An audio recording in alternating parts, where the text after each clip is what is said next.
नमस्कार। Cold fusion के एक और एपिसोड में आपका स्वागत है।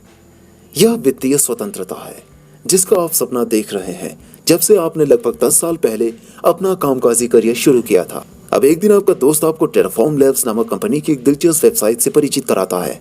यह कम जोखिम वाला निवेश है जहां आप अपनी जमा राशि पर प्रतिवर्ष $20 तक कमा सकते हैं। यदि आप प्रत्येक तनख्वाह से सिर्फ 500 डालते हैं तो आप कुछ अच्छे रिटर्न्स कमाएंगे। लेकिन आप संशय में हैं और आप इसे खारिज कर देते हैं।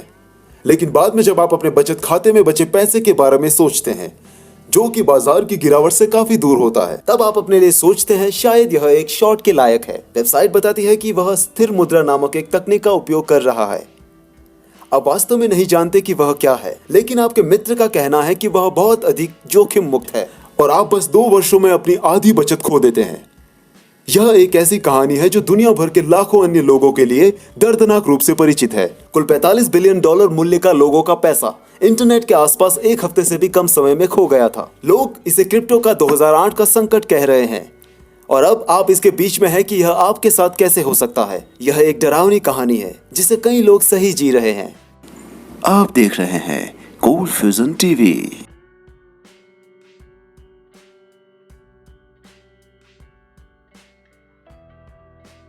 यह डाइक्वॉन है, उस कंपनी का फाउंडर। डाइक्वॉन का जन्म दक्षिण कोरिया में 1991 में हुआ था। डाइक्वॉन एक उज्जवल बच्चा था और जो कि 2015 में स्टैनफोर्ड यूनिवर्सिटी में कंप्यूटर विज्ञान का अध्ययन करने के लिए चला गया था। उसने मूल रूप से एप्पल के लिए काम किया और माइक्रोसॉफ्ट में कथित तौर पर कुछ समय काम करने के बाद 2015 में दक्षिण कोरिया वापस लौट आया। ऐसा लगता था कि बड़ी तकनीक के लिए काम करना डाइक्वॉन के लिए पर्याप्त नहीं था। वह खुद बड़ी तकनीक बनना चाहता था, लेकिन क्रिप्टो स्पेस में, और कुछ समय बाद वह ऐसा नहीं करेगा। एक स्थिर मुद्रा परियोजना के बारे में सुना जिसे आधार कहा जाता है। उसने स्टेबल कॉइन्स यानी स्थिर सिक्कों के विचार को देखा और उन्हें वित्त में अगली बड़ी चीज के रूप में देखा। यह विचार यह है कि ये टोकन एक अमेरिकी डॉलर के मूल्य को बनाए रखेंगे। इसे अनिवार्य रूप से एक खूंटी कहा जाता है। टोकन एक डिजिटल डॉलर की तरह काम करेंगे। स्थिर सिक्के उन लोगों के लिए है जो अभी भी क्रिप्टो के लाभ का आनंद लेना चाहते हैं, लेकिन कीमत में सभी जंगली झूलों के बिना। एक ब्याज दर प्रणाली यह भी सुनिश्चित करती है कि जमाकर्ताओं को सिस्टम में अपना पैसा रखने के लिए पुरस्कृत किया जाए। जमीन पर उसका विचार डाइक्वॉन के लिए आसान नहीं होने वाला था। उसे शुरू करने के लिए बहुत अधिक धन की आवश्यकता थी। लोग वास्तव में विश्वास करना चाहते हैं, यह जानते हुए कि एक स्थिर मुद्रा स्टेबल कॉइन इसके लायक है। यह पारंपरिक समर्थन के बजाय नकद आतंक जैसी किसी चीज के साथ है जो सिस्टम को वापस करने में मदद करने के लिए एक प्रयोगात्मक एल्गोरिथ्म का उपयोग करता है। लेकिन 2018 के जनवरी में एक असफल स्टार्टअप के तुरंत बाद डाइक्वॉन व उसका co-founder Daniel Shin Terraform lab के लिए विचार के साथ आते हैं। आखिरकार टेरा एशिया में 15 ई-कॉमर्स कंपनियों के समर्थन से जमीन पर उतरने में कामयाब रहा। यह डाइक्वॉन है। 2019 में ई-कॉमर्स प्लेटफॉर्म चाय के साथ अपने संबंध के बारे में बात कर रहे हैं। लेकिन असली जादू तो आखिर में शुरू होता है। मेरे विचार से टेरा एशिया और बाकी डिजिटल भुगतानों को अपनाने के लिए 2 सबसे बड़ी समस्याओं को हल करता है। दुनिया में आज तक हमारे पास चाय भुगतान गेटवे पर 4,30,000 यूएस खरीदार हैं, जिसमें से अधिकांश पिछले महीने के हैं, और हमारे डेली एक्टिव यूजर्स के मामले में लगभग 2 मिलियन का लेन देन किया गया है। और टेरा और चाय ने पहले ही बहुत सारे पॉपुलर टोकन्स को सरपास कर दिया है। 2019 में सबसे लोकप्रिय टोकन में से कुछ को एशिया के फोर्ब्स अंडर 30 में नामित किया गया था, लेकिन सब कुछ वैसा नहीं था जैसा कि कुछ कर्मचारियों के अनुसार सतह पर लग रहा था। मैंने इंटररॉप लैब के साथ बात की थी। क्या डाइक्वॉन मादक था? लेकिन माइक्रो मैनेज करने का उसका तरीका काफी करिश्माई था। कभी कभी मौखिक रूप से टेरा लैब कर्मचारियों के साथ 1 से 2 साल के भीतर दुर्व्यवहार शुरू हुआ और यह कानूनी विवाद में बदल गया, और धीरे धीरे टेरा लैब तेजी से एक शो बन गया जिसमें डाइक्वॉन ने सभी को दिसंबर में समाप्त कर दिया। ईशंस क्वॉन के फैसले अंततः पतन का कारण बनेंगे और अरबों का नुकसान होगा।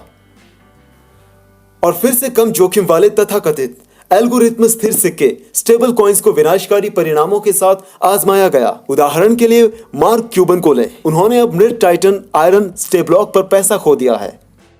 इसलिए डाइक्वॉन था लोगों पर भरोसा करने और स्थिर सिक्कों के आतंकवादी आलोचकों का उपयोग करने के लिए। उन्हें सीनेटर एलिजाबेथ वॉरेन जैसे लोगों के साथ आधुनिक दिन पिरामिड योजनाओं को उद्धृत करने के लिए कहा जाता है। यह अगला खंड थोड़ा सा मातम में लग सकता है, लेकिन मेरे साथ है क्योंकि यह समझने के लिए कि बाद में क्या गलत हुआ। टेरा लैब्स ब्लॉकचेन का मुख्य फोकस उनका टोकन टेरा यूएसडी या यूएसटी था, जो अमेरिकी डॉलर के मूल्य पर स्थिर रहेगा। टेरा सिस्टम ने काम करने के लिए 2 टोकन का इस्तेमाल किया था, जबकि दूसरा टोकन लूना अस्थिरता को अवशोषित करने के लिए था। कोई भी बाजार एक्सचेंजों पर खरीद सकता है या सिस्टम के भीतर लूना के आदान प्रदान के माध्यम से हर कीमत पर खरीद सकता है। सिस्टम सब कुछ संतुलन में रखने की कोशिश करता है। लोगों के लिए व्यापार और यूएसटी को स्वैप करने के लिए वित्तीय प्रोत्साहन भी थे, जो भी दिशा में सिस्टम को संतुलित रहने में मदद करता है। एक एल्गोरिथ्म इस सब के प्रबंधन के लिए प्रभारी है और यह सुनिश्चित करता है कि यह सब काम बड़ी समस्या का है। हालांकि सिस्टम को ऐसा करने के लिए डिजाइन किया गया है। इससे कोई फर्क नहीं पड़ता कि अन्य एक्सचेंजों पर यूएसटी के बाजार मूल्य के साथ क्या होता है। अगर खूंटी खिसकना शुरू हो जाती है तो जोखिम ढेर होने लगता है। लोग यूएसटी टोकन से अन्य स्थिर सिक्कों में कूद सकते हैं, जो चंद्र टोकन का कारण बनता है। एल्गोरिथ्म का गिराव फिर खूंटी को रखने के लिए अधिक लूना प्रिंट करता है, इसलिए कीमत और भी गिरती है। यह छोटे डिप्स के लिए ठीक है, लेकिन अगर बिक्री का दबाव बहुत अधिक है तो बेचने वाले लोगों का फीडबैक लूप हो सकता है और सिस्टम हमेशा लूना को प्रिंट कर सकता है। कोशिश करें और संतुलन बनाए रखें। इसे डेथ स्पाइरल कहा जाता है। लेकिन यह तो कुछ भी नहीं था। सिस्टम के साथ एक और मुद्दा था। यह बहुत तेजी से बढ़ गया था। निवेशक यूएसटी टेरा सिस्टम से लगभग 20% तक मुनाफा कमा रहे थे। ये बहुत ज्यादा रिटर्न था, जिसने कई लोगों को सेवा के लिए आकर्षित किया और इसी वजह से टेरा तेजी से बढ़ा। लेकिन शायद बाजार में ब्याज दरों को तय करने के बजाय बहुत तेजी से डाइक्वॉन इस दर को हासिल करने के लिए तय करना चाहता था। यह कंपनी द्वारा आंशिक रूप से सब्सिडी दी गई थी, लेकिन जैसे जैसे मांग बढ़ी और अधिक से अधिक पैसे का भुगतान करने की आवश्यकता थी, हर दिन लगभग $7 मिलियन का भुगतान किया गया था। डाइक्वॉन ने लोगों को किसी भी समय अपनी जमा राशि निकालने की घातक गलती की। शायद क्या उन्होंने यह नहीं सोचा था कि तेजी से विकास का मतलब है कि सिस्टम एक बार अनजाने में बड़े पैमाने पर निकासी के लिए अतिरिक्त कमजोर था। उसने सिर्फ उन दोनों प्रमुख तत्वों का कारण बना दिया जो आपदा में तेजी से बड़े पैमाने पर विकास में योगदान देंगे। आकर्षक निश्चित 20% रिटर्न्स के लिए धन्यवाद, लेकिन बड़े पैमाने पर रिटर्न्स के जोखिम की वजह से कई लोगों ने टेरा की आलोचना करते हुए कहा कि यह अस्थिर है, लेकिन पागलपन भी है। उन्होंने खुद की आलोचना को खारिज कर दिया। क्या डाइक्वॉन एक धर्मनिष्ठ समूह के नेता थे? उन्होंने लोगों को बहुत पैसा कमा के दिया और ऐसा लग रहा था कि उनका वित्त का पुनर्निवेश दुनिया को बदलने के रास्ते पर था। यह एक उच्च के साथ एक सुरक्षित क्रिप्टो बैंक था। ब्याज दर और 2021 में बड़े पैमाने पर अपनाने के रूप में व्यापक क्रिप्टो बाजार ने पैदावार, स्थिर सिक्के और टोकन गिरना शुरू हो गए। लेकिन डाइक्वॉन की यूएसटी पर निर्धारित 20 उपज तेजी से आकर्षक हो गई और 2022 के अप्रैल तक अधिक लोगों को ढेर कर दिया गया। $100 से अधिक पर एक टोकन और पूरी प्रणाली का मूल्य $45 बिलियन था। टेरा ल्यूना प्रणाली का उपयोग सैकड़ों विकेंद्रीकृत ऐप्स में किया जा रहा था और दुनिया भर में लाखों भुगतान टेरा के साथ। अंत में ऐसा लग रहा था कि विकेंद्रीकृत वित्त अंततः मुख्य धारा में चला गया था। यद्यपि यह ध्यान दिया जाना चाहिए कि टेरा प्रणाली को विकेंद्रीकृत रूप में विपणन किया गया था और सिक्का धारकों के पास वास्तव में मतदान का अधिकार था। अंदरूनी सूत्रों के अनुसार डाइक्वॉन एक तानाशाह था और उसने सभी अंतिम निर्णय लिए और कंपनी की दिशा को प्रभावी ढंग से प्रभावित किया। इसे सिस्टम में विश्वास को मजबूत करने के लिए और अधिक केंद्रीकृत नहीं किया जा सकता था। टेरा प्रयोगशालाओं ने अप्रत्याशित झटके के प्रतिरोध का निर्माण किया। उन्होंने $450 बिलियन का रिजर्व समर्पित किया और इस बिंदु पर खूंटी का बचाव करने के लिए $1 बिलियन मूल्य का बिटकॉइन पूरे क्रिप्टो में चौथा सबसे बड़ा मार्केट कैप था। क्योंकि टेरा के उपयोग का विस्तार हुआ और संस्थागत निवेश आया, डाइक्वॉन अधिक अहंकारी हो गया। मुझे तो बहुत अजीब लगता है, लेकिन आपके विचार से कितनी कंपनीज अंतरिक्ष में सिर्फ इसीलिए जा रही हैं क्योंकि वहाँ का माहौल अच्छा है और खूब पैसा भी। ओह, 95% लोग तो मरने ही वाले हाँ। थे। 95% लोग।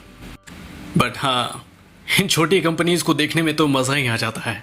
ओ हाँ, मजेदार तो बहुत है और थोड़ा बुरा भी, लेकिन इससे सीखने को बहुत कुछ मिलता है। ट्विटर पर वह अपना विश्वास भी दिखा रहा था कि ट्विटर उपयोगकर्ता हमारे भगवान ने $1 मिलियन की शर्त लगाई थी कि अब से 1 साल में टेरा लूना अनिवार्य रूप से $10 मिलियन तक के दांव को तोड़ देगा और सभी को देखने के लिए ब्लॉकचेन पर डाल देगा।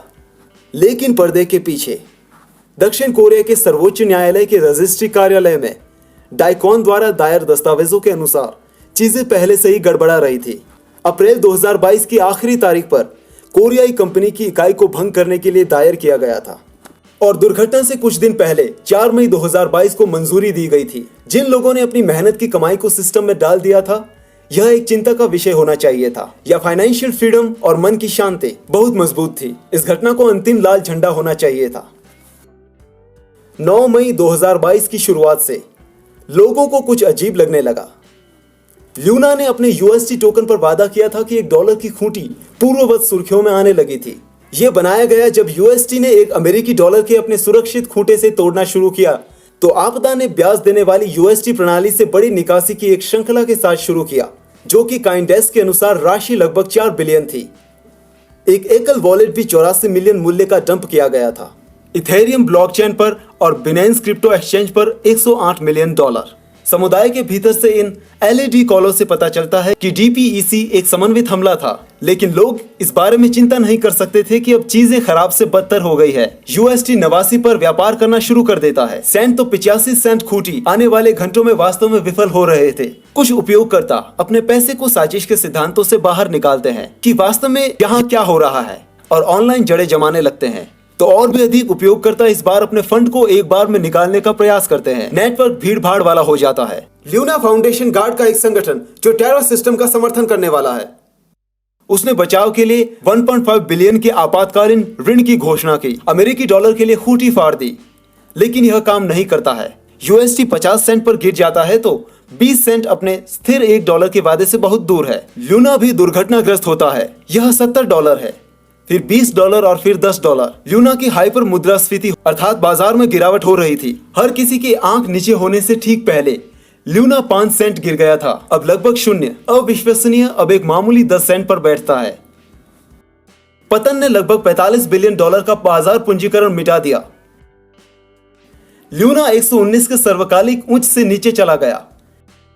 लगभग शून्य। अमेरिकी सरकार क्रैश ट्रेजरी सेक्रेटरी येलन द्वारा उस आपदा की ओर इशारा करते हुए तुरंत शामिल हो जाता है और 13 मई को साल के अंत तक कानून की मांग करता है। टेराफॉर्म लैब आतंकी ब्लॉकचेन को रोकता है। सिस्टम को स्थिर करने की कंपनी के प्रयास भी विफल होते हैं। डाइक्वान ने ट्विटर पर कहा कि उसका दिल टूट गया है। घटनाओं से किसी ने भी ऐसा कुछ नहीं देखा है। इससे पहले कि शीर्ष 5 क्रिप्टो प्रोजेक्ट इतनी जल्दी शून्य हो जाए कि यह सच था। क्रिप्टो करेंसी समुदाय के लिए ई लेहमैन भाइयों का क्षण। इसलिए कुछ अंदरूनी सूत्रों के साथ मैंने टेरा लैब्स के भीतर उन लोगों से बात की है। उनका मानना है कि यह एक समन्वित बड़े पैमाने पर हमला था, जो ब्लॉकचेन पर ऑन डेटा से देखा जा सकता है, जिसे 1 या 2 अभिनेताओं ने खरीदा था। बिटकॉइन के साथ बड़ी मात्रा में यूएसटी और फिर बाजार गिर गया। इन अभिनेताओं ने ऐसा किया। यहाँ तक स्टम्प को नीचे लाने के लिए ब्लॉकचेन में हमारे कल के अनुसंधान प्रमुख ने भाग्य को बताया कि बड़ निकासी ठीक समय पर दिखाई देती है। उस समय जब ल्यूना सबसे कमजोर अंत बोली थी, उसने खुद डेटा की जांच की और कहा कि यह सब लाइन अप और बोली निश्चित रूप से संदिग्ध है। मुझे लगता है कि हम इस बिंदु से परे दुर्भाग्य से टुकड़ों में शामिल लोगों के लिए सिर्फ अटकलें हैं।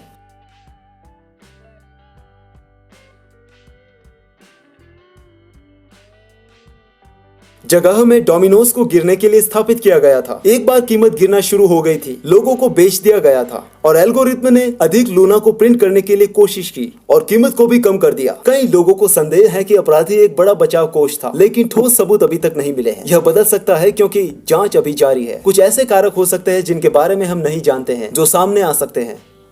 शायद बाजार की मिलीभगत इस दुर्घटना को अंजाम दे सकती है। हो सकता है एक तरीके से देखें तो ये हेज फंड जैसा है। हम नहीं जानते कि सब लोग हेज फंड का नाम ले रहे हैं, लेकिन मैं नहीं कहूंगी कि व्यापार एक व्यक्ति द्वारा उकसाया गया था। हम नहीं जानते कि हलचल क्या हुई थी। ये मिलीभगत से साजिश हो सकती है क्योंकि एक बड़ा व्यापार है और पूंजी $1 अरब से थोड़ी अधिक थी और वे कम समय में ही धराशायी हो गए। उन्होंने जो हासिल किया उसके लिए बहुत बड़ा जोखिम उठाया। लोगों का कहना है कि उन्होंने करीबन $950 मिलियन कमाए। जब सब कुछ कहा और किया गया था, टेरर में निवेश के लिए $10 लाख अब तक छोटे से $3 के लायक है। जीवन बर्बाद हो गया और सपनों को कुचल दिया गया। इंटरनेट लूना धारकों की विनाशकारी कहानियां थी। यूट्यूबर KSI ने $2.8 मिलियन खो दिए। एक और यूट्यूबर कार्ल रूनफेल्ड को 1.4 मिलियन का नुकसान हुआ। लेकिन इस रेडिट में रोजमर्रा के लोगों को भी नुकसान पहुंचाया गया। जो दुखद कहानियों से आबाद हो गए। एक उपयोगकर्ता लिखता है कि मैंने 4,50,000 अमेरिकी डॉलर से अधिक खो दिया है। मैं बैंक का भुगतान नहीं कर सकता। मैं जल्द ही अपना घर खो दूंगा। मैं बेघर हो जाऊंगा। आत्महत्या मेरे लिए एकमात्र रास्ता है। उन लोगों पर विचार करना वास्तव में दुखद है जो आपदा की भयावहता के कारण प्रभावित हुए हैं। पत्रकारों द्वारा विशेष रूप से थेरानोस के एलिजाबेथ होम्स की तुलना की गई है दक्षिण कोरिया के अपने मूल देशों में, लेकिन एक मोड़ में चीजें थोड़ी अधिक बारीक हो सकती है। यह सच है कि सफलता डाइक्वॉन के हेड को मिली। उनको लगता था कि वह बाकी सभी से बेहतर थे और उन्होंने अकेले निर्णय लिए, लेकिन अंदरूनी सूत्रों के अनुसार उनके निर्णय जोखिम भरे थे और अंततः लोगों को चोट पहुंचाई। लेकिन वह किसी को धोखा नहीं देना चाहता था, जिसे वह नियंत्रण और शक्ति से प्यार करता था। मैसुराई स्टेटस के फाउंडर और सीईओ रेयन सेल्कोस ने कहा कि टेरर के साथ जो हुआ वह धोखाधड़ी नहीं था, यह अंतिम उपाय के निवेशकों में अति आत्मविश्वास था जिन्होंने पहले से ही परियोजना का समर्थन किया था और ऐसे समय में लापरवाह विकास किया था जब बाजार अंतिम भाव को धीमा कर रहा था। लेकिन अंततः मुझे लगता है कि दोष किसी और पर नहीं पड़ सकता है। लेकिन क्या ट्विटर पर गैलोस कैपिटल के क्वान केविन झाओ ने सटीक दुर्घटनाओं की भविष्यवाणी की थी? डाइक्वॉन ने उनके लापरवाह रवैये का एक आदर्श उदाहरण खारिज कर दिया। दूसरों ने भी दुर्घटना की भविष्यवाणी की। यहाँ एक सटीक भविष्यवाणी की गई है दिसंबर 2019 में एक ब्लॉकचेन सम्मेलन में। मुझे लगता है कि सबसे बड़ा जोखिम वह चीज है जो वास्तव में बड़े पैमाने पर स्थिर सिक्कों के साथ आ सकती है, जो कि क्रिप्टो दुनिया के लिए भयानक हो सकती है। अगर कोई एल्गोरिथम स्टेबल कॉइन है जिसका कोई समर्थन नहीं है, एल्गोरिथम तंत्र की तरह, लेकिन वहां एक श्रेणी है जिसे एल्गोरिथम स्थिर सिक्के कहा जाता है। मैं टेरा और सेलो को टी में डालूंगा। उनकी श्रेणी में कई अन्य आधार इस तरह थे और उन्होंने कभी भी लॉन्च नहीं किया। जो हो सकता है उनमें से एक लॉन्च हो सकता है और बहुत प्रभावी ढंग से विपणन किया जा सकता है और इसे महत्वपूर्ण रूप से अपनाया जा सकता है। यह ऐसे बाजार में भी हो सकता है जहां लोगों को वास्तव में एक की आवश्यकता होती है, अस्थिर मुद्रा, और उसके पास एक नहीं है। और यही कारण है कि इसे बड़े पैमाने पर अपनाया जाता है, जो क्रिप्टो सट्टेबाजों के लोग नहीं है, जो सिर्फ अपनी बचत को संरक्षित करना चाहते हैं। यदि वह प्रोटोकॉल आर्थिक रूप से उठ जाता है और अलग हो जाता है और इसकी कीमत आप आधे से नीचे जानते हैं या जीरो मिलिट्री बैकलैश के करीब, कल्पना कीजिए कि अगर आप यहां बैठकर बात कर रहे थे कि हमारे स्थिर सिक्के कितने महान थे, जहां पहले से ही होता था कि ऐसे $1 अरब का स्थिर सिक्का ढह गया था और बहुत से निर्दोष लोगों ने अपना पैसा खो दिया था। आप जानते हैं कि यह होगा एक बहुत सी अलग स्थिति। यह वास्तव में हो सकता है कुछ स्थिर सिक्के के साथ आर्थिक प्रयोग। वैसे लोग इसका उपयोग क्यों करेंगे? कोरिया में सैकड़ों हजारों लोग इसका उपयोग कर रहे हैं। यह भी संभव है कि पूरी दुर्घटना से बचा जा सकता था यदि उन 20 जमा राशियों में वापसी की प्रतीक्षा समय शायद 7 दिन या 1 महीने था, ताकि इस तरह की घबराहट संभव न हो, क्योंकि स्टेबल कॉइन्स के भविष्य के लिए भी अन्य परियोजनाओं का विश्वास टूट गया है। लोगों को उन पर फिर से भरोसा करने के लिए बहुत अधिक विश्वास करना होगा। इस सब में सबसे दुखद बात यह है कि स्टेबल कॉइन्स को देखा गया था क्योंकि सुरक्षित लोग उन्हें बैंक के रूप में उपयोग कर रहे थे, ब्याज अर्जित करने के लिए खाता, जब एक नियमित बैंक इतना प्रदान नहीं करेगा। ये लोग सक्रिय रूप से क्रिप्टो बाजार की पागल अटकलों से बचने की कोशिश कर रहे थे। इसके बजाय उन्होंने खुद को टी में पाया। वह किसी भी व्यक्ति के लिए सबसे बड़ी क्रिप्टो आपदा है जो प्रभावित हुआ था। मुझे आशा है कि आप किसी भी तरह से हर किसी के लिए कुछ सांत्वना पाएंगे। यह हर निवेश में एक सबक हो सकता है। चाहे कितना भी सुरक्षित लगता हो, हर कोई प्रतिपक्ष जोखिम है, तो आपको इसका पालन करना चाहिए। निवेश का नंबर 1 नियम केवल वही डालें जो आप खोने के लिए तैयार है। इसलिए डाइक्वॉन के साथ क्या होता है? अच्छी तरह से निवेशक बहुत गुस्से में हैं। वे कुछ जवाब चाहते हैं, शायद एक वर्ग कार्यवाही का। लेकिन मैं जैसे ही एपिसोड खत्म कर रहा था, डाइक्वॉन ने टेरा 2.0 की घोषणा की, लेकिन प्रतिक्रिया अत्यधिक नकारात्मक थी। इसलिए मैं आप लोगों से यह सुनना चाहता हूं कि क्या आप में से किसी ने कोई पैसा खो दिया है? क्या आप कभी भी स्थिर सिक्कों स्टेबल कॉइन्स पर फिर से भरोसा करेंगे? अपने विचार कमेंट बॉक्स में अवश्य बताएं और चैनल को सब्सक्राइब करने से पहले चैनल में जाकर बाकी अन्य सारे वीडियो को देखिए। यहाँ बहुत सारी ऐसी चीजें हैं जिसमें आपकी रुचि हो सकती है।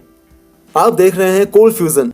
तो goodbye, have a nice day. जल्द ही अगले एपिसोड में मिलते हैं। धन्यवाद।